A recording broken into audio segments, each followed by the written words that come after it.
Bonjour, très chers compatriotes. Ezali Wabino Pierre, Mike Molowai. Le toujours la situation il y a République démocratique du Congo, Makambozole Kanakati, il y a République démocratique du Congo, et les bandas il y a République démocratique du Congo, Congo na yo, Congo nanga, Congo ya besoin de congolais. Sans tarder, toujours kende tokolobe la situation déjà que zone wana ya Grand Lac, ezokende na kopela moto petit à petit, ezokende na kopela moto déjà. Le président burundais met en garde pour pouvoir s'impliquer dans la guerre à Yebi que Balandi République démocratique du Congo, ce n'est pas seulement République démocratique du Congo, il y a Burundi, Baholandaye. Baholandaye. On a tokoché la bino bilili, bisoto le bakana bilili, de façon que Batbaya Kolobake ozo fondé Makambako fondé, toujours fondé, toujours bino ba information. Et voilà. Le président burundais sort de son silence déjà. Bon, toujours qu'il y a des Sud-Africains, ils ont publié déjà le nombre de morts de militaires sud-africains, ceux qui sont morts en République démocratique du Congo, dans peu de temps, dont Kagame, président du Rwanda, a fait l'invasion ou la voilà, ça est là, voilà, c'est 14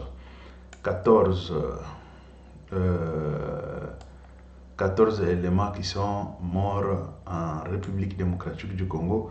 Ça, c'est publié le 1er février, c'est publié aujourd'hui là, à peu près, nous sommes déjà le D, mais c'était publié le 1er février 2025.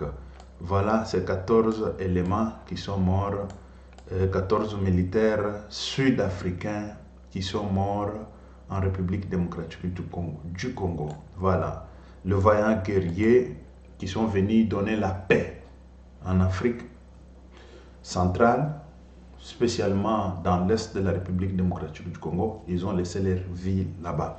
Et voilà, Wana Ezali Nani communiqué à Sud-Afrique. Bon, déjà déjà c'est Manachin, il s'appelle comment encore. Et voilà, de là c'était voilà Mélenchon, c'est Mélenchon, non? Mélenchon ou Mélenchon. Il a dit il faut qu'on arrête les criminels de guerre. Les criminels de guerre doivent être poursuivis, ils doivent être capturés et jugés. Comment on doit répliquer? Par la force? Non, par le droit. Les criminels de guerre doivent être poursuivis, ils doivent être capturés et jugés. Les frontières doivent être respectées. Le Rwanda doit évacuer le Congo, où il n'a rien à faire. Netanyahou doit évacuer le Liban et la Syrie qui ne lui appartiennent pas. Alors, je vous vois. Est-ce que là, quelqu'un dirait ça ne suffit pas? Bien sûr que ça ne suffit jamais, mais c'est un point d'appui extraordinaire. Et quand vous dites ça, vous parlez au nom de l'humanité universelle, parce que la majorité des nations sont exactement pour ce que je suis en train de dire. C'est en s'alliant avec les États-Unis d'Amérique et en les suivant comme des caniches qu'on a ruiné l'Europe et qu'on se met en danger devant le monde entier pour découvrir après que n'ont qu'un seul intérêt, eux-mêmes. Voilà. Vous avez suivi que Makamboya Rwanda, il faut bakanga, criminel de guerre. Et ça, je l'ai toujours dit. Je l'ai toujours dit parce que, vous savez, la communauté internationale est complice. Ça, on le sait. Elle est tellement complice parce que le Rwanda, pas seulement la communauté internationale, et surtout aussi la France. C'est pour ça que je ne vais même pas encore parler français. On va parler dans notre dialecte, dans notre lingala. Le français, on s'en fout de ça, on s'en fout. Bon, il faut quitter tout d'abord la francophonie. Il faut quitter la francophonie. Et c'était la meilleure chose et facile des choses de faire plus vite possible que rien. c'est que Félix allait déjà déclarer maintenant qu'on a quitté la francophonie.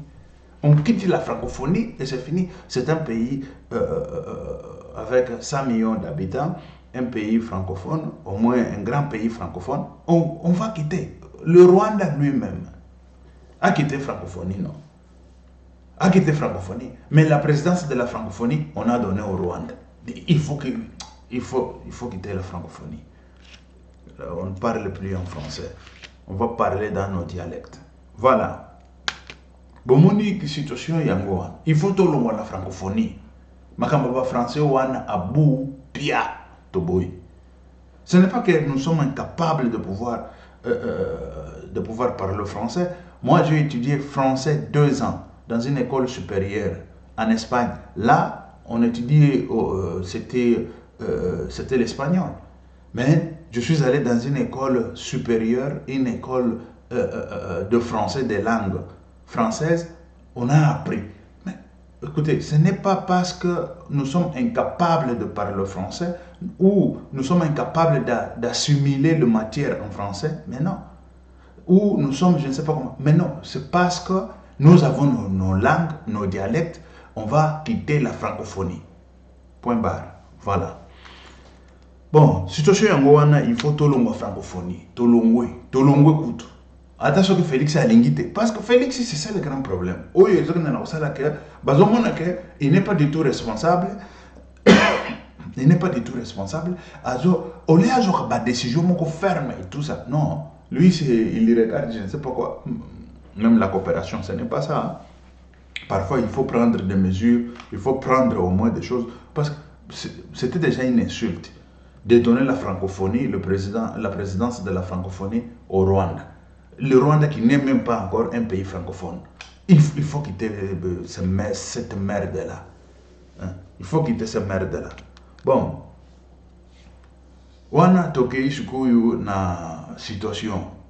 Po bakanga Rwanani Kagame.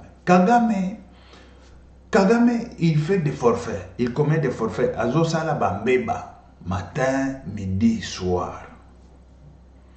Et bambeba wana, il faut qu'il soit jugé. Et ça, c'est clair. Et puis, ayebi que, à cause de la juger. Ce que le problème n'est pas, alinga se maintenir au pouvoir pour longtemps. À se maintenir par la force. Mais non. C'est ça même le temps ou le moment de pouvoir faire partir ces messieurs. À Kende. À Kende, na guerre ou par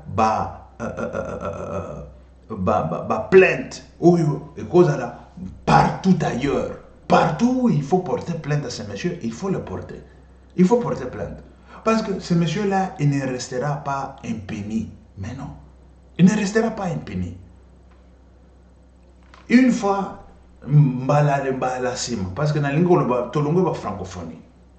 Tolongo va francophonie. Voilà. Mbala sima, nasi. Non, ça fait longtemps. On a ça là déjà une émission. Oh, il y a aucun de koloba. Il y a aucun de koyeba, bambeba, oh, il y a tatawa nasali. En commençant tout d'abord par le Rwanda lui-même. Par le Rwanda. Ce que cet homme-là a fait au Rwanda, et ça s'est perpétré jusqu'en République démocratique du Congo. Il a traversé des frontières comme un guerrier, un citoyen qui tue les gens. C'est-à-dire que lui, il est censé de tuer les gens.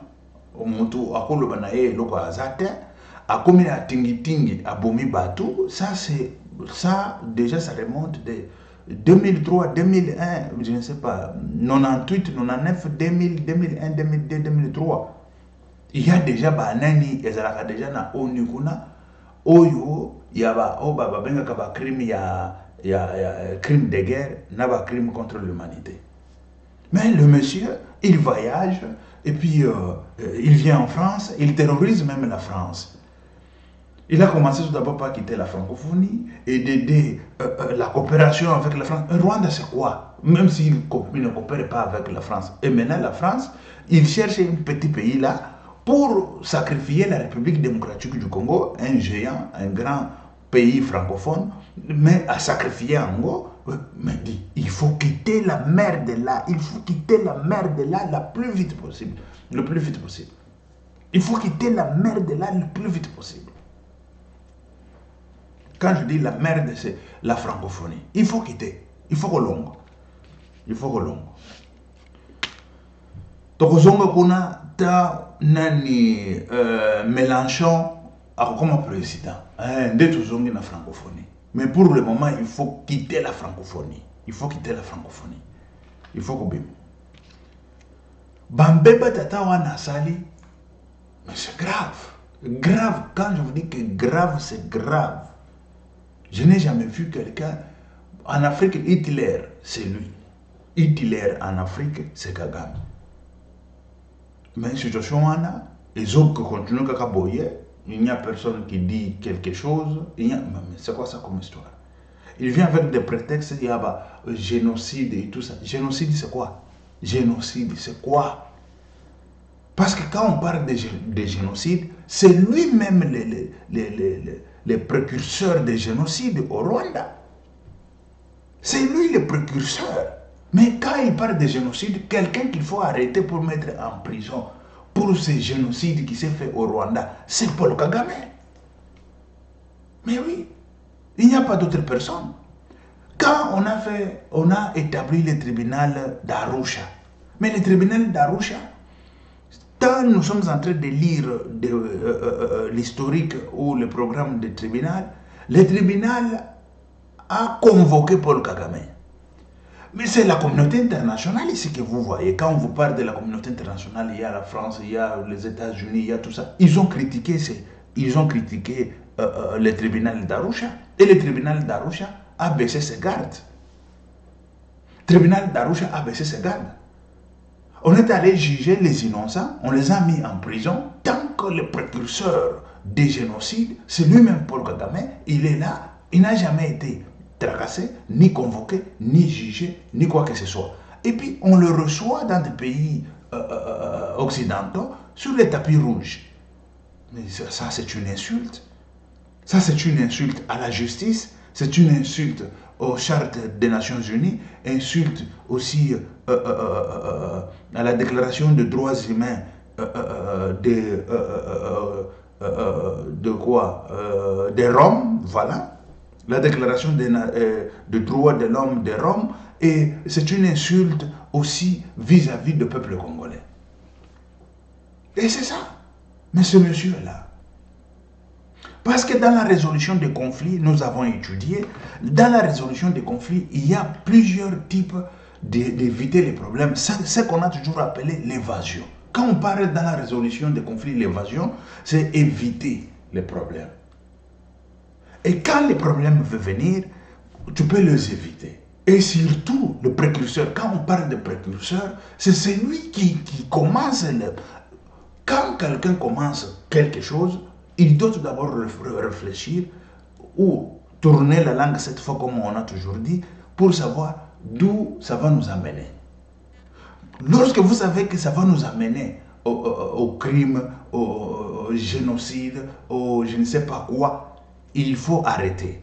Il faut faire ce qu'on appelle l'évasion dans la résolution des conflits. Et quand tu fais l'évasion, à ce moment-là, il n'y aura pas ni crime, il n'y aura pas ni génocide, il n'y aura pas ni tuerie, ni quoi que ce soit. Parce que vous avez évité ça avant. Est-ce qu'il y avait moyen d'éviter ça? Il y avait moyen d'éviter les génocides du Rwanda? Mais oui, il y en avait moyen d'éviter les génocides du Rwanda. Mais pourquoi on n'a pas évité ça? C'est parce que Paul Kagame, il est allé attaquer le président en fonction. Excusez, le président en fonction. Il a fait descendre son avion avec le terrorisme. Et ça, la communauté internationale bouge bée. Nous avons vu la France ici. La France qui, à son tour, il a pris les dossiers au tribunal et par après, c'est le tribunal qui se déclare, la justice se déclare incompétente. Le tribunal se déclare incompétente pour pouvoir juger Paul Kagame. Aussi longtemps, ça, ce sont des crimes de guerre et des crimes contre l'humanité. Écoutez, mais c'est ça, non? Même en criminologie, pas seulement en criminologie, même dans le droit international, même dans le droit national. Quand il y a ce qu'on appelle l'assassinat. Il y a ce qu'on appelle les crimes contre l'humanité. Il y a ce qu'on appelle le... Quand on a fait descendre l'avion d'Abiyarimana, ça, ce n'est même pas l'assassinat. Ça, c'est plus que même l'assassinat. L'assassinat, on a assassiné Paul Kagame et Paul Abiyarimana. C'était Pierre ou Paul Abiyarimana. Bon, admettons, Abiyarimana, on a descendu son avion. Qui a descendu son avion? Paul Kagame qui a donné l'ordre. On a descendu son avion. On a fait le terrorisme, le plus grand terrorisme qui n'a jamais existé dans cette planète. Parce qu'il y a un deuxième terrorisme qui a existé, c'était le terrorisme de Ben Laden, qui a tué plusieurs gens qui ont... c'était aux États-Unis d'Amérique. Il y a un troisième terrorisme, le plus grand terrorisme aussi, c'est ça s'appelle le 28 mars en Espagne, avec le train. Il y a parmi les 3-4 terrorismes du monde qui ont tué, qui a fait rage de Paul Kagame, ça est là-dedans. Je dis mondial, les attaques mondiales de terrorisme. Mais Paul Kagame, comme il a fait descendre l'avion, et c'est ça qui a créé, c'est ça qui a propulsé au génocide. Ça veut dire, ça c'est le crime contre l'humanité. Mais celui qui a commis le crime contre l'humanité, il vient en France, en Belgique, aux États-Unis, il va partout. Avec ce fardeau de crimes contre l'humanité sur lui. Et c'est lui-même le premier de pouvoir chanter aujourd'hui, de dire, écoutez, chez moi, il y a eu génocide, il faut faire, je ne sais pas si c'est tel monument pour génocide. Il veut se racheter, mais il ne peut pas se racheter devant la justice ou devant la réalité de ce monde ou de l'histoire de ce monde. Et comme on part à l'école, on étudie dans des grandes écoles et tout ça, dans de hautes écoles. Mais on est en train d'apprendre. On sait qui est le fautif dans tout ça. Mais quand on nous parle des crimes, des génocides du Rwanda, il faut commencer à chercher tout d'abord qui est le responsable. Mais on nous parle des responsables, ce sont les Hutus. Moi qui ne suis pas ni Hutu ni Tutsi. Mais je viens parler selon la réalité, selon des choses comme ça y est. Parce que moi, ça ne me concerne pas. Aujourd'hui, ça me concerne parce que ça a traversé la frontière, ça s'est perpétré en République démocratique du Congo comme prétexte dont Kagame est en train de prendre les armes pour aller tuer les gens au Congo. Il est devenu Dieu, Dieu des tueurs, Dieu sur cette planète. Mais écoutez, c'est avec la connaissance, avec les stylos que nous allons finir avec Paul Kagame. Oui, nous allons finir avec Paul Kagame, avec les stylos et la connaissance. Parce que, tel que je le dis, c'est celui le précurseur de tout ça, c'est celui le premier responsable. Il allait s'évader, il allait éviter les crimes et il allait aussi éviter les génocides au Rwanda. Là, je parle du commencement, je dis le principe de tout ou le commencement de tout au Rwanda. Quand on parle de génocide, il y a eu des milliers de morts, dans je ne sais pas dans combien de temps, il y a eu des milliers de morts de génocide au Rwanda. Mais qui est le responsable des génocides du Rwanda? Le tribunal d'Arusha n'a jamais jugé personne. Tout ce que le tribunal d'Arusha a jugé, ce n'est que des innocents. Ce n'est que des innocents. Ou en partie, ils sont responsables parce qu'ils sont allés tuer, ils ont fait cela. Mais ça, ce sont des cas isolés. On va appeler ça des cas isolés. Parce que des cas isolés, ils se sont retrouvés dans l'affaire. Ils n'ont pas le choix, peut-être, ou ils avaient le choix de pouvoir éviter aussi, mais ils sont allés tuer, ou ils ont commencé à s'entretuer. Et c'est comme ça, s'entretuer. Ça, il faut être clair. Ce sont les Hutus. Bien sûr qu'on a arrêté. Mais le premier responsable, c'est les Tutsis. C'est les Tutsis qui est le... C'est ce que dit les cours, c'est ce que dit la matière, c'est ce que dit la conception intellectuelle. La conception intellectuelle dit le précurseur, c'est celui le responsable de tout qui suit. Mais tout ce qui suit, c'était la tuerie, c'était le massacre, c'était le génocide. Mais le précurseur, où est-il? On l'a déjà jugé? Non. Mais il continue à faire des massacres jusqu'à aujourd'hui. Et le monde regarde. Mais dit, nous sommes où? Nous sommes dans quelle planète? C'est ça, planète des intellos ou planète des... Écoutez, beaucoup des intellectuels, ils savent, mais ils ferment les yeux. Ils ferment, ce n'est pas leur problème et tout ça. Les Américains, ils savent. Mais quand ils accueillent un terroriste sur le tapis rouge chez eux, en Amérique, c'est très grave, et grave encore. Très grave. Parce que ce n'est pas moi qui ai créé ces cours de, je dirais, les cours de résolution les cours de résolution des conflits. Moi, je l'ai trouvé à l'université. Je vais comme ça, j'ai trouvé le cours de résolution des conflits. On a commencé à étudier. C'est là où je suis. Ah, ce qui veut dire au Rwanda, celui qui est le premier responsable, c'est les Tutsis, ce n'est même pas les Hutus. Tel qu'on est en train de chanter dans leur bouche, les Hutus ont tué les Hutus, ceci, cela. Mais non, le précurseur, c'est les Tutsis. C'est les Tutsis, le premier citoyen de ce pays qui devrait être en prison aujourd'hui. Et le tribunal d'Arusha est en train de faire des comédies. Est en train de faire des comédies. Le tribunal d'Arusha qui a été... quand on vous parle du tribunal d'Arusha, c'est un tribunal qui a été constitué par Nations Unies pour pouvoir juger le massacre du Rwanda. Comme les sangs crient vengeance. Même comme on a fait la comédie. Mais voilà la vérité. La vérité ne peut pas être cachée. Ça doit être toujours révélé. Ça doit être révélé pour que le monde où la justice puisse se saisir. La justice puisse être faite. Et ce monsieur, il est là, au président et tout ça. C'est pour ça que je vous ai dit, tu te rencontres avec ce monsieur, tu peux les gifler, tu peux faire n'importe quoi. Il n'est pas président, c'est un bandit, c'est un criminel, c'est un assassin, c'est un terroriste mondial. Et personne ne peut pas aller à l'encontre de ce que je suis en train de dire maintenant là. Et personne. Ou on va changer des universités, ou on va changer des autres écoles. C'est à l'université, ce n'est même pas dans une autre école là où j'ai étudié ça. C'était à l'université. Vous comprenez? Mais c'est grave. Quand je vous dis que lorsque on n'a pas encore jugé Paul Kagame, c'est grave et gravissime. Le tribunal d'Arusha, tel que je vous ai dit que c'était le tribunal qu'on a institué par la comité des Nations Unies pour pouvoir juger les crimes perpétrés au Rwanda ou les génocides perpétrés au Rwanda. Mais le tribunal d'Arusha a été bloqué, et ça je vous dis, a été bloqué pour pouvoir juger correctement. Pourquoi? Par des critiques et tout ça.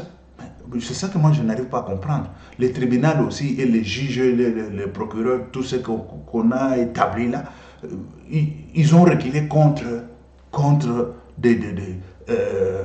je ne sais pas, contre des critiques mondiales, contre les critiques, je ne sais pas quoi. Et tout ça, c'était quoi? Parce qu'ils ont essayé d'interpeller Paul Kagame. Mais comme Paul Kagame, il est président en exercice, ça devient comme si, non, le président en exercice, c'est celui qui a commis des infractions. Le premier, je voulais dire le premier commetteur. Le premier qui a commis, ça peut être aussi commetteur. Celui qui a commis. Le premier responsable de tous ces massacres, le premier responsable des génocides. Mais comment il ne peut pas être interpellé tant qu'on a établi ce tribunal pour ça? On a établi ce tribunal pour les génocides. Et voilà comment c'est que ce monsieur, il n'a pas été jugé. Il n'a pas été interpellé. On dit non, les immunités, les couvrent les immunités. Quelle immunité? Il doit venir répondre. Parce que s'il faut les condamner, on les condamne, on attend, lorsque les immunités vont partir et vont finir, on met la main sur lui et puis il fait la prison. Il sait qu'il va faire la prison. Il le sait. Ce que je dis, personne ne peut pas contourner ça. Aucun procureur de ce monde ne peut contourner ça. Aucun procureur de ce monde, ni avocat, ni qui que ce soit, dans le droit ou dans la criminologie ou dans n'importe quelle branche judiciaire. Ça, c'est clair. C'est très clair. Déjà là-bas, Paul Kagame, il est cuit. Et voilà pourquoi il ne veut pas quitter le pouvoir. Parce qu'il sait que le jour où il va quitter le pouvoir, déjà, c'est la prison. Tel que Mélenchon l'a dit. Il sera en prison. Il sera en prison. Déjà, avec la propagande qu'il est en train de faire matin, midi, soir, on a tué les Tutsis. Il croit que parce que lui, il est Tutsi, il est victime. Mais non. Monsieur, ce n'est pas ça. L'intellectuel, l'intello, ce n'est pas ça. Ce n'est pas parce que toi, tu es Tutsi, tu es automatiquement ou tu es d'office victime. Mais non, non. C'est ce que Paul Kagame pense dans sa réflexion, dans sa tête. Non, comme moi, je suis Tutsi. On a tué les Tutsis. Dans les génocides, on fait les propagandes tous les jours, des campagnes. Il fait des campagnes matin, midi, soir pour pouvoir dire qu'on a tué les Tutsis, on a tué les Tutsis, on a tué les Tutsis. Comme moi, je suis Tutsi, je suis victime. Mais non! Dans la justice, ce n'est pas ça. Écoutez, je vais expliquer à Paul Kagame, il doit comprendre. Ce qu'il met dans sa tête, il croit qu'il est victime. Mais non. Les victimes, ce sont les gens qui sont morts. Ce sont eux qui sont victimes. Qu'ils soient Tutsis ou Hutus. Parce qu'il y a eu des Hutus aussi qui sont morts. Comme on appelait les Hutus modérés, je ne sais pas comment. Mais ce sont les Hutus qui sont morts. D'une façon ou d'une autre. On ne sait pas comment est-ce qu'ils sont morts. Ce sont des victimes. Mais, Paul Kagame, écoute-moi très bien. Tel que toi tu crois que tu es Tutsi, d'office tu es victime, ce n'est pas ça le problème. Le problème est qu'en droit, que ce soit droit national ou international, ou je dirais dans des crimes où les infractions sont personnelles. Il y a ce qu'on appelle des associations criminelles et tout ça. Mais même dans l'association criminelle, écoutez-moi très bien, Paul Kagame, écoute-moi, prête-moi les oreilles pour que le jour où tu iras en prison, il y a quelqu'un qui te l'avait déjà dit. Même dans l'association criminelle, mais tout un chacun a sa responsabilité. Je ne sais pas si vous comprenez. Tout un chacun a sa responsabilité. Ce qui veut dire, les infractions sont individuelles. Ça, c'est clair. Mais vous êtes dans l'association des criminels, mais on va chercher, quand on entre dans l'association des criminels, on ne peut pas incriminer tous à la fois. On va chercher la responsabilité de tout un chacun dans une association criminelle. Ici, c'est le criminologue Pierre-Mike Mulowai qui vous dit. Mais oui, c'est ça. L'association criminelle est là, mais quand on y va maintenant devant la justice, on cherche la responsabilité de tout un chacun dans l'association criminelle. Mais quand on parle aujourd'hui qu'on a tué les Tutsis, parce que toi tu es Tutsi, d'office tu es libre, ou tu es mis à part pour ne pas être jugé. Mais c'est faux. C'est faux. Parce que le fait est là, on doit tout d'abord chercher à comprendre comment est-ce que le fait s'est déclenché. Comment est-ce que le fait... Mais oui, c'est ça, dans la justice. Ce n'est pas que, oh, on a tué comment, ça a commencé comment, c'était comment et tout ça. Et ça, c'est ça qui va amener à prouver ou à trouver le responsable primordial de ce crime. Ou le responsable primordial qui doit entrer en prison. Ça, c'est Paul Kagame. Cette histoire, quand je suis en train de parler comme ça, c'est pour pouvoir donner je dirais, à nos jeunesses, tout le monde, les gens qui ne savent pas, qui ne savent pas. Il y a des avocats, il y a des magistrats, il y a tout ça. Parfois, quand je parle de ce crime de Paul Kagame, moi, je n'ai pas vu ça en criminologie pour pouvoir incriminer Paul Kagame. Heureusement, je le vis dans la résolution des conflits. C'était dans d'autres branches des organisations. Et d'office, directement, je relis ça. Si les gens qui ont fait droit, par exemple, peut-être les gens qui ont fait le 3e cycle de droit, ils ont vu ça. Parce que ça, ce sont les cours qu'on donne au 3e cycle d'université. Le cycle, par exemple, les gens qui sont spécialisés dans les résolutions des conflits familiales, dans les résolutions des conflits de guerre, résolution des conflits, ceci, cela. Et ça, c'est là où vous allez trouver tout ça. C'est là où vous allez trouver tout ça.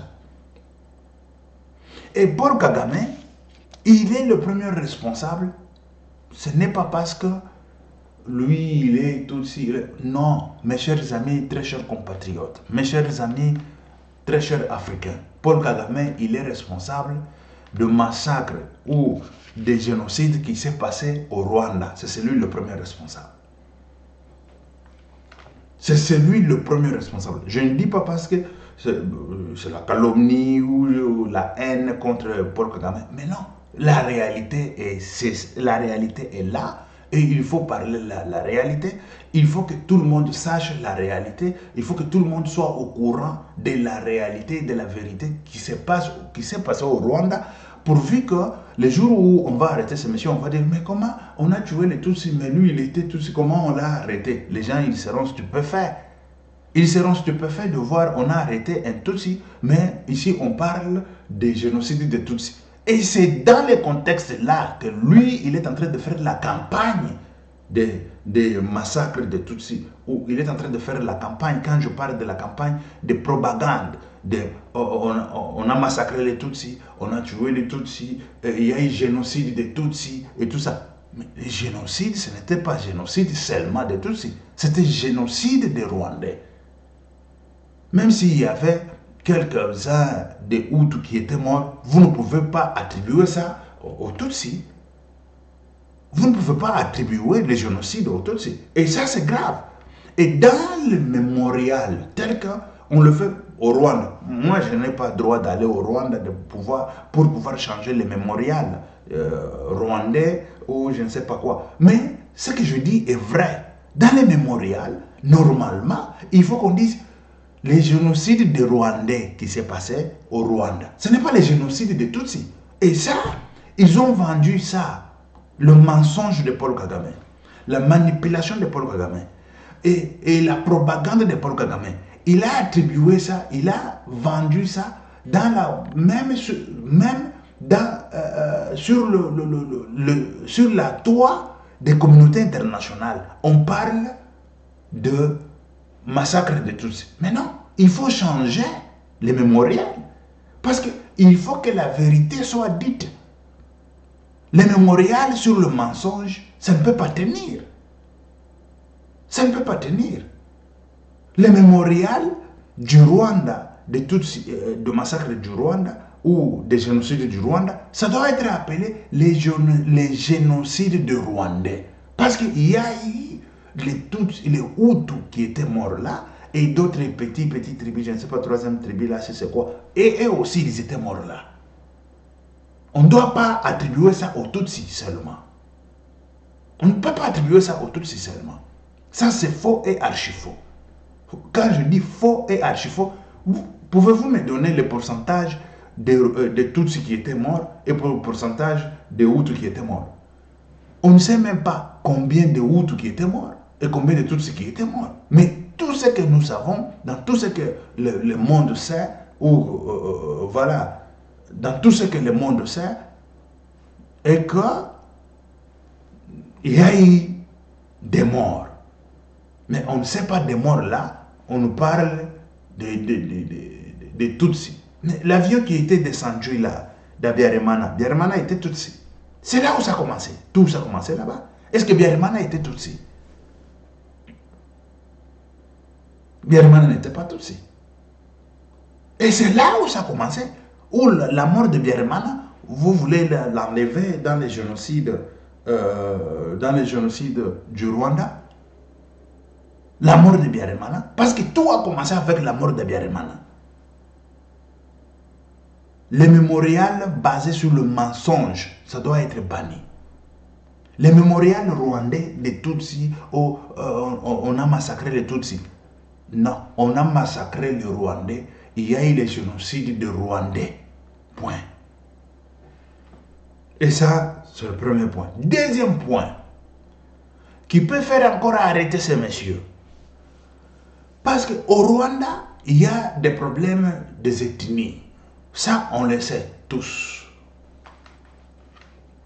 Les problèmes des ethnies, les problèmes entre Tutsis et Hutus, ça n'a pas commencé seulement en 1997 ou 98, une histoire comme ça. Non. Avant ça, en 1972, ils ont souffert de ça. Le Rwanda a souffert de la guerre entre deux tribus là. En 1958, une histoire comme ça, ils ont souffert encore. C'est-à-dire que ça s'est perpétré déjà plus de 2-3 fois. Mais comment se fait-il qu'un pays très fragile comme le Rwanda, qui a des tribus qui se bagarrent matin, midi, soir, mais vous allez faire descendre l'avion d'un président en fonction tant que vous êtes de d'autres tribus? Vous vous attendez à quoi? À l'évasion des tueries ou à l'évasion des massacres ou à l'évasion... J'ai expliqué ici l'évasion c'est quoi. À l'évasion des massacres ou à l'évasion des tueries ou à l'évasion des génocides. Mais non, il a livré ça en spectacle, les génocides. Il a livré ça en spectacle, la tuerie. Il a livré ça en spectacle sur la table. Tuez-nous. Tuez-nous. Et c'est ça qui s'est fait. C'est ça qui s'est fait au Rwanda. Les intellos, ils savent ce que je suis en train de dire. Les intellectuels, ils savent ce que je suis en train de dire. Et surtout les gens qui ont fait 3e cycle de... les spécialistes dans des résolutions de conflits. Ils savent ce que je suis en train de dire. Et surtout, ça vous allez trouver dans le tribunal, par exemple, dans le tribunal de divorce, de je ne sais pas quoi. Vous allez trouver tous ces gens-là, là-bas. Ils savent, et puis ils sont d'accord avec moi. Parce que ce n'est pas moi qui l'ai établi. J'ai trouvé ça établi déjà par le monde. C'est le cours qui existe. C'est le cours qui existe. Paul Kagame, il sera arrêté. Ça, je vous dis. Et puis, à part ce qui s'est passé au Rwanda, on traverse maintenant la République démocratique du Congo. Le massacre de Tingi-Tingi, nous avons, sur YouTube, il y a déjà des documentaires. On est en train de voir, on est en train de se documenter pour savoir qu'est-ce qui s'est passé à cette époque, qu'est-ce qui s'est passé dans les années 2000, qu'est-ce qui s'est passé en 97, 98, qu'est-ce qui s'est passé et tout ça. Tous les jours, on est là. Le massacre de Tingi-Tingi, nous avons vu comment est-ce que ce monsieur, il traverse, il vient tuer les gens. Tant que le réfugié. Écoutez, il y a quelque chose qu'il faut éclaircir là-bas. Quand Paul Kagame, il prend le prétexte de venir en République démocratique du Congo, tuer, massacrer, soi-disant le réfugié qui était traversé chez nous, ça c'est la première des choses. Lorsque déjà l'ennemi fait le retrait, il traverse la frontière, de quel droit ces messieurs-là peuvent aller, bon, parce que c'est comme s'ils se sont rendus, c'est comme s'ils ont dit, on ne veut plus encore la guerre, on fuit. Mais ils sont en train de fuir, il est en train de les poursuivre, en train de les tuer, en train de les poursuivre, de les tuer. Mais je n'ai jamais, écoutez, les jours de jugement de Paul Kagame, j'aimerais être là. J'aimerais être là pour incriminer ce monsieur. Il a fait des crimes impossibles. Les crimes de Tingi-Tingi, ces gens-là, ils ne résistaient pas. C'est comme dans la guerre.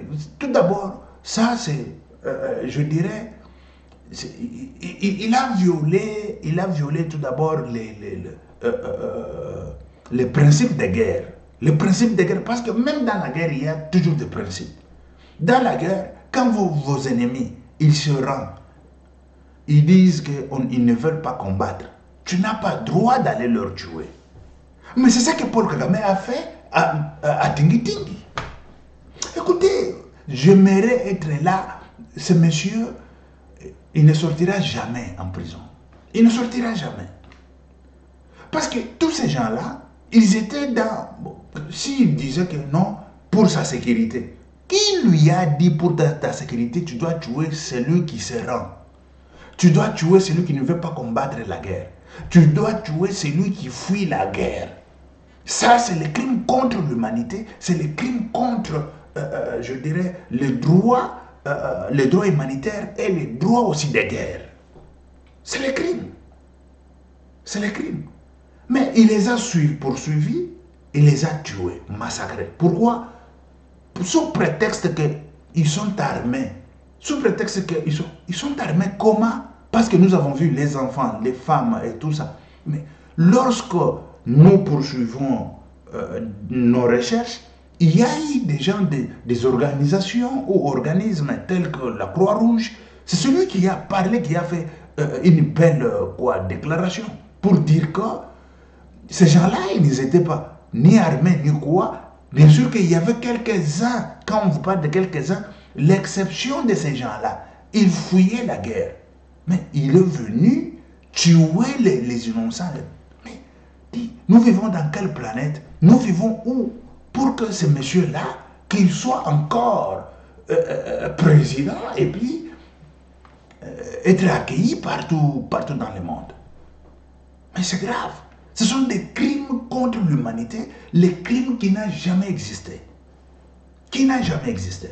Parce que ces gens-là, ça ne représentait jamais en aucun cas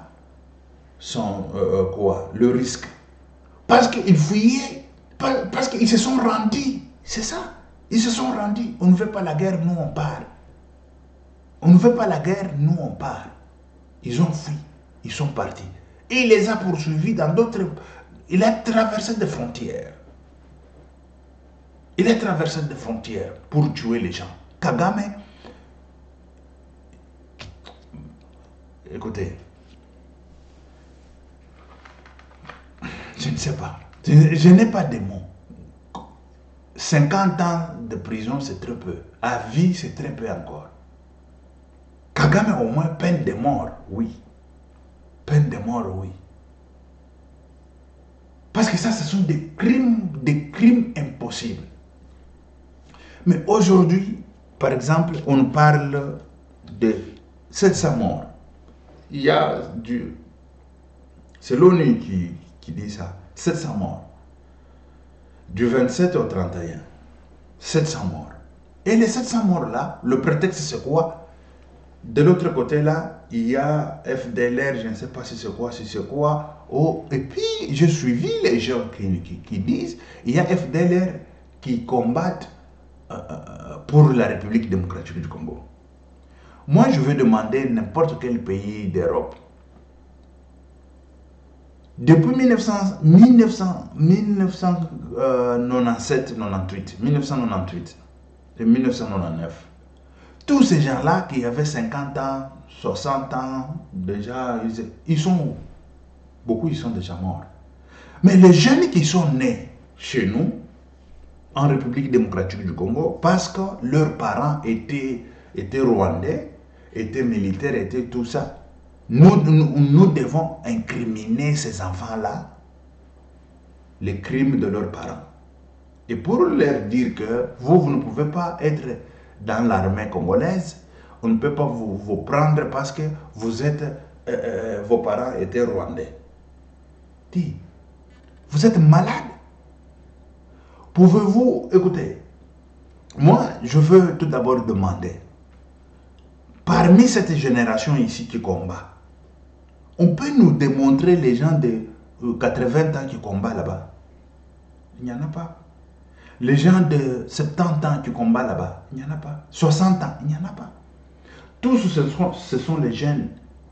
Vous allez trouver, il y a le plus vieux là-bas, vous allez le trouver peut-être il a 40 ans, 50 ans. C'est ça le plus vieux là-bas, dans des combats. Ou vous allez trouver celui qui a 55 ans, ce sont des autorités, de hautes autorités et tout ça. Mais ceux qui sont au front, ce sont les jeunes, la République démocratique du Congo, c'est un pays de la jeunesse et tout ça. Et le pays de la jeunesse, on l'a toujours dit, le pays de la jeunesse. Mais lorsqu'on parle du combat, on nous parle de le rebelle rwandais qui représente encore le risque pour le Rwanda. Qui présente. Qui sont-ils? Tous, ils sont. Déjà, lui, Paul Kagame, il a déjà commencé à envoyer d'autres dans la retraite, hein, qui étaient plus jeunes à cette époque. Je peux vous donner l'exemple de général, je ne sais pas si c'est quel général encore, qui était chef d'état-major en République démocratique du Congo. Il est dans la retraite, non? Mais c'est au Congo là où on va nous dire que il y a FDLR qui combat, je ne sais pas si FDLR c'est quoi, qui combat contre et qui combat à l'armée, de la République démocratique, qui sont dans l'armée de la République démocratique du Congo, qui combat contre le Rwanda ou contre les M23. Ces gens-là, ce sont des Congolais, ils sont nés au Congo. Ils doivent choisir eux-mêmes s'ils sont Congolais ou ils sont Rwandais. Et c'est comme ça. En France aussi, c'est la même chose. Si vous allez dans l'armée française, là, vous allez trouver que le français. Mais non, vous allez trouver des étrangers qui sont là. Pourquoi? Parce qu'ils étaient nés en France, ils sont français. Si vous allez plus loin, vous allez trouver même les autres qui ne savent même pas parler français. Même vous dire bonjour, ils ne savent pas. Mais ils sont français dans l'armée française. Comment ils se sont retrouvés là-bas? Non, parce qu'il est entré dans l'armée, je ne sais pas, légion étrangère, il est allé à la guerre, je ne sais pas, Pakistan, je sais, ou Afghanistan. Après, il est revenu, il a la nationalité française, il s'est incorporé dans l'armée française. Il y en a. Comme ça, plusieurs. Il y en a. Dans l'armée française là-bas. Mais c'est au Congo, là où on ne peut pas prendre les enfants des réfugiés qui étaient venus chez nous, ces réfugiés. Ils sont nés chez nous, grandis chez nous, ils parlent correctement lingala, ils parlent bien, ils ont peut-être ils se sont mariés même chez nous, avec nos femmes de chez nous. Et on va refuser de leur prendre dans l'armée parce qu'ils étaient rwandais. Vous devez vous taire. Vous devez vous taire. Vous devez vous taire. Et taisez-vous. Et correctement. Taisez-vous. Vous devez vous taire. La République démocratique du Congo, il donne la nationalité à celui qu'il veut. Les enfants qui sont nés au Congo, ils veulent entrer dans l'armée pour servir la République. C'est leur choix. Il n'y a personne qui peut venir nous parler qu'il y a FDLR, il y a je ne sais pas quoi, machin. Quel FDLR? De n'importe quoi. Et voilà, très chers compatriotes, je vais vous laisser voir Ndayishimiye, le président du Burundi. En colère, il a dit la guerre. Nous tous, nous allons faire la guerre et nous sommes dans la guerre. Nous tous, nous sommes dans la guerre et on va faire la guerre. Parce que, comme le Rwanda est en train de faire, de conquérir, il est en train de conquérir des terrains, des terres et des terres, Burundi n'est pas épargné. Bientôt là, sera Burundi. Sera le tour de Burundi. Mais Burundi est déjà avisé pour pouvoir se préparer contre les criminels là. Je vais vous laisser le président burundais suivre.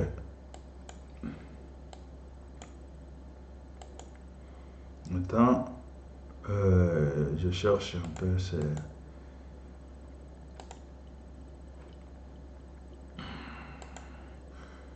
Je suis en train de chercher le Léman.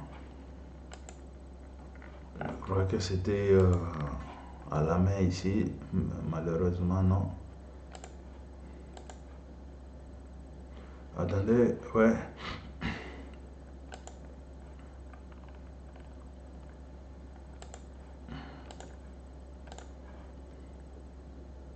Préparer quelque chose contre le Burundi. Et heureusement, les Burundais sont avertis. Terrorisme avec complicité de certains pays occidentaux. Vous voyez ce qui se passe ici, tout près de chez nous. Pourquoi ce silence? Est-ce que la communauté internationale ne voit pas les conséquences? Je vous dis que si ça continue comme ça, la guerre risque d'être généralisée dans la région. Parce que le peuple ne peut pas se laisser faire. Si le Rwanda continue à faire des conquêtes dans le territoire et dans notre pays, je sais qu'il va arriver même au Burundi. Parce qu'il est en train d'entretenir des jeunes réfugiés. Il les arme. Maintenant, il est en train de les aguerrir dans la guerre du Congo. Un jour, il veut venir au Burundi. Nous n'allons pas accepter, la guerre sera généralisée. Nous savons son plan. C'est qu'il est en train de préparer quelque chose contre... Voilà, vous avez suivi, puis je vous mets au moins dans l'intégralité, pas du tout intégralité, mais quelque chose un peu consistant. L'origine du sous-développement de l'Afrique, nous devons encore penser d'où ça vient.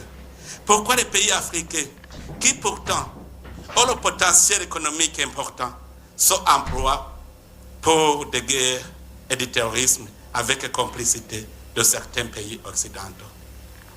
Vous voyez ce qui se passe ici, tout près de chez nous. Pourquoi ce silence? Est-ce que la communauté internationale ne voit pas les conséquences? Je vous dis que si ça continue comme ça, la guerre risque d'être généralisée dans la région. Parce que le peuple ne peut pas se laisser faire. Si le Rwanda continue à faire des conquêtes dans le territoire et dans notre pays, je sais qu'il va arriver même au Burundi. Parce qu'il est en train d'entretenir des jeunes réfugiés. Il les arme. Maintenant, il est en train de les aguerrir dans la guerre du Congo. Un jour, il veut venir au Burundi. Nous n'allons pas accepter, la guerre sera généralisée. Nous savons son plan. C'est qu'il est en train de préparer quelque chose contre le Burundi. Et heureusement, les Burundais sont avertis. Si la communauté internationale le laisse faire, en tout cas, ici au Burundi, on ne va pas se laisser faire. J'appelle encore une fois la communauté internationale à prendre cela au sérieux. Nous avons une menace dans la région. Ce n'est pas le Burundi seulement. La Tanzanie, l'Ouganda, le Kenya, c'est à toute la région, c'est une menace. Si l'Est du Congo n'a pas la paix, la région n'a pas de paix. Ne pensez pas que c'est le Burundi seulement qui éprouve une menace. Les Sud-Africains sont en train de souffrir à l'Est du Congo. Est-ce que vraiment, vous voyez où se trouve l'Afrique du Sud? Mais l'insécurité à l'Est du Congo a des conséquences sur l'Afrique du Sud. N'est-ce pas, monsieur l'ambassadeur? Donc, c'est au point de vue sécuritaire, seulement nous avons cette menace à l'Est du Congo. Si vous laissez les choses se détériorer comme ils sont, sachez très bien que les conséquences seront néfastes. Et chaque pays va se débrouiller lui-même. Mais vraiment, moi j'ai un plan que j'avais proposé à la région. Je sais que si ce plan était respecté, on serait en paix. Parce que vous savez, si le Rwanda justifie sa présence par la présence des FDLR, est-ce que ce n'est pas une question qui peut être résolue pacifiquement? Sacrifier le peuple congolais, tuer des millions de gens, sous prétexte qu'il y a une menace. Est-ce que cela ne peut pas être réglé sans verser le sang des innocents? Je sais que les RDC et le Rwanda peuvent s'entendre très bien sur la gestion de ce mouvement. Moi-même, je disais qu'il faut une coalition internationale de lutte contre les groupes armés étrangers à l'est de la RDC. Comme ça, ça va garantir le Rwanda et ça va aussi permettre au Congo d'entamer le processus de paix. Qu'est-ce qui manque? Qu'est-ce qui manque? C'est parce qu'il y a complicité. Sinon, si tous nous sommes d'accord de nous mettre ensemble pour combattre tout groupe armé étranger à l'est de la RDC, ça sera fini parce que ça va garantir le Rwanda. Ça va aussi permettre au Congo d'organiser son pays pacifiquement. Ça, c'est un. Si on parle de M23, moi, j'avais essayé de me mettre en contact avec les responsables du M23. Je leur ai dit, si réellement vous n'êtes pas des Rwandais, pourquoi vous n'acceptez pas de déposer les armes et emprunter le chemin de la paix? Comme vous êtes Congolais, vous aimez votre pays. Alors, à ce moment-là, ils m'ont dit, nous sommes d'accord Parce que je leur disais, aussi longtemps que vous n'êtes pas cantonné, on ne saura pas qui est Rwandais, qui est Congolais. Il faut d'abord aller dans la zone de cantonnement, comme ça les Congolais sont à part, et puis les Congolais vont entamer le processus de paix, et les Rwandais vont rentrer chez eux. Sinon, on va toujours vous considérer comme des Rwandais. Et ils m'ont dit, le problème c'est qu'on nous impose d'être cantonnés dans une zone invivable. J'ai envoyé mes officiers pour aller inspecter la zone. C'était la zone de Sabignon. Ils ont trouvé que la zone était invivable. Et j'ai proposé au gouvernement congolais de décider sur une autre zone. Le gouvernement congolais a accepté. Nous avons fait la reconnaissance de la zone de Lomangabo. On a envoyé les chefs d'état-major pour aller inspecter, voir si la vie est possible. On a trouvé que toutes les facilités étaient là. Et le M23 avait accepté d'aller dans le cantonnement. On avait mis en place tout le nécessaire. Mais au moment où on allait commencer le mouvement, ils reprennent le combat. Pourquoi? Alors que, chez moi, d'ailleurs, ils avaient dit, si nous y allons, quelle est la suite? La suite, c'est maintenant aller dans le processus de paix, les négociations de Nairobi. Et tout ce que vous réclamez, vous allez le réclamer pacifiquement. Ils avaient accepté. Et j'avais convaincu même le gouvernement congolais, souvenez-vous, le gouvernement congolais avait dit, s'ils acceptent d'être cantonnés, c'est qu'ils acceptent le processus de paix, nous allons les intégrer dans le processus de Nairobi. Le gouvernement congolais était d'accord. Mais quand ils reprennent le combat, comment négocier avec quelqu'un qui ne veut pas la paix? D'abord, pour négocier, il faut créer des conditions favorables aux négociations. La première chose, c'est le désengagement des forces pour ramener la confiance entre les partis en conflit. Que ce soit le Rwanda, que ce soit le RDC. Il faut que d'abord, il y ait cessation des hostilités, que les forces se désengagent. Comme ça, on crée un climat de confiance. Les gens vont se parler sans inquiétude. Or, entre les États, comment s'effectue le cessez-le-feu, le désengagement? C'est que les forces dans notre pays vont se désengager et aller dans leur pays. Et ils vont entamer les négociations. C'est normal. Mais qu'est-ce qui manque? La communauté internationale est ici. Qu'est-ce qui manque sur les deux processus? J'avais proposé ce plan et la région avait décidé d'envoyer une force régionale pour d'abord sécuriser les citoyens congolais, mais aussi pour combattre les groupes armés étrangers. C'est cela la présence du Burundi en RDC. On est allé dans le sens de l'idéologie régionale. Quand nous sommes arrivés au Sud Kivu, vous êtes témoin. Voilà, vous avez suivi le président burundais, ce qu'il a dit, ce qu'il a déclaré. C'est clair et net. C'est clair et net que Rwanda, derrière Rwanda, il y a une puissance occidentale. Et ça, c'est clair. Il y a une puissance occidentale parce qu'on ne comprend pas comment est-ce que le Rwanda, il peut se donner le luxe là de semer terreur pendant des décennies, 3 décennies qu'il est en train de semer terreur. 30 ans à peu près. 30 ans. Bon, trop c'est trop, il faut qu'il cesse ça. Ok, merci, c'était Pierre Mike Mulowai. Ok, merci, ciao, à la prochaine. Que Dieu vous bénisse.